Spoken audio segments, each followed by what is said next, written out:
comment je suis arrivé à faire de la voile et tout ça. Parce que là, actuellement, je navigue sur un gros bateau. On vous a peut-être dit. Oui. Hein, c'est un gros bateau qui fait 20 mètres. C'est un peu comme le Armel Leclèche, vous connaissez? Oui. Voilà, c'est un bateau un peu comme Armel. Un petit peu plus grand, même quelques centimètres de plus. Il doit faire peut-être 1 mètre de plus, à peu près. Et on est 12 dessus, alors qu'Armel, lui, il est tout seul. Voilà. Donc vous allez voir ce bateau s'appelle Team Jolokia.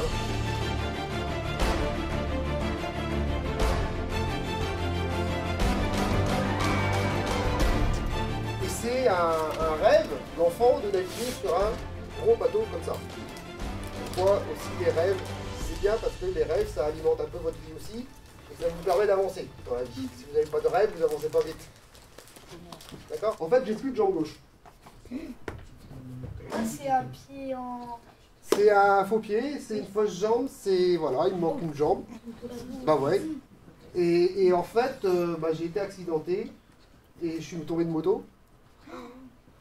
J'avais 21 ans. Ça fait longtemps, parce que je suis un vieux. Et ben voilà quoi. Ça, c'est ma diversité. Ça, c'est ma différence. Et après un petit moment d'adaptation, parce que c'est pas facile à l'accepter au départ, il faut être un peu... il faut se rejuster.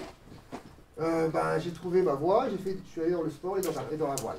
D'accord? Là, actuellement, je suis éducateur sportif pour des personnes handicapées. J'ai été champion de France il y a 10 ans, de ce bateau-là. Et après, je suis passé sur un autre bateau plus gros, avec des équipiers. Un bateau qui fait 7 mètres, dont le double. Et donc, là, on était à 3 sur le bateau, dont un gars du coin ici qui s'appelle Bruno Jourdain, qui est de Carantec et qui est très connu, parce que lui, c'est un professionnel. Mais je suis plus amateur. Hein. De fil en aiguille, je suis allé aux Jeux paralympiques. Les Jeux paralympiques, vous savez ce que c'est? Oui. Oui, c'est les Jeux pour... Voilà, les Jeux pour les handicapés, tout simplement. Donc, c'était à Pékin en 2008. D'avoir une couverture médiatique telle qu'il a eu, apporte plus de licenciés et plus de qualité à notre travail. Voilà, vous avez pu voir à mon retour des Jeux, c'était une vidéo qui avait été faite par un site internet pour comment dire, la réinsertion professionnelle des personnes handicapées, on va dire. Donc c'est pour ça qu'on parle aussi beaucoup de travail, de boulot. Hein, professionnel. Mais bon, c'est vrai que faut aussi y penser parce que si on n'a pas de travail, on ne peut pas faire ce qu'on veut. Donc c'est aussi important de se dire que si je veux faire ce que je veux, si on veut se faire plaisir dans la vie, faut aussi avoir un travail. C'est normal. C'est en étant différent qu'on arrive à faire ce qu'on a envie de faire, je pense. Et à intéresser les autres gens. S'ils sont suffisamment intelligents. D'accord? Et si vous avez des rêves, des envies, parce que là vous êtes adolescent, sûrement vous avez déjà des idées peut-être ce que vous faire plus tard et tout, essayez d'y aller, dites-vous pas que oh non je pourrais pas parce qu'il faut ci, il faut ça, il faut que j'ai tel diplôme, ou il faut que je sois comme ci, ou il faut que je sois comme ça. Si vous avez envie de faire un truc, allez-y quand même, essayez d'aller vers votre envie, vers votre rêve.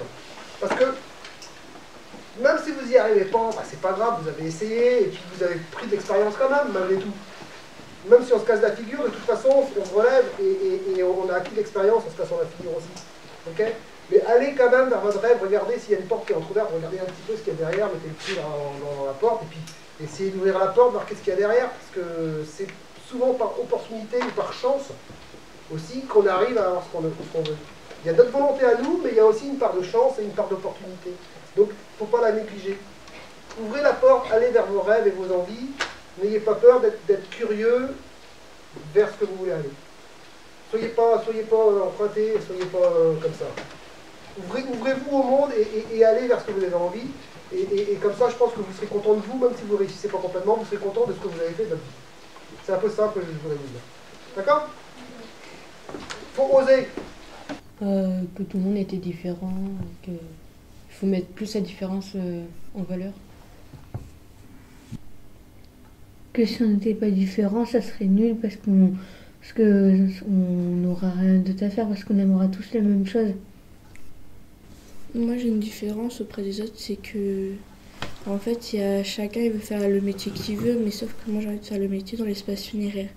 Et c'est vrai que une fille de mon âge qui dit ça, ça choque un peu les gens, quoi. Par rapport à l'enfance aussi, comment on l'a vécu et comment ça s'est passé. Ouais. On a chacun nos défauts et nos qualités. Et c'est normal aussi. D'accord. Et On a aussi des différences sur des fois on fait des activités que d'autres font pas. Vas-y, ouais. Quand j'étais en 6e, j'avais une tonne d'amis qui étaient en général et depuis que je suis parti en SECPA, je les ai plus, c'est plus des amis quoi. J'ai été rejeté. On laisse tomber quoi.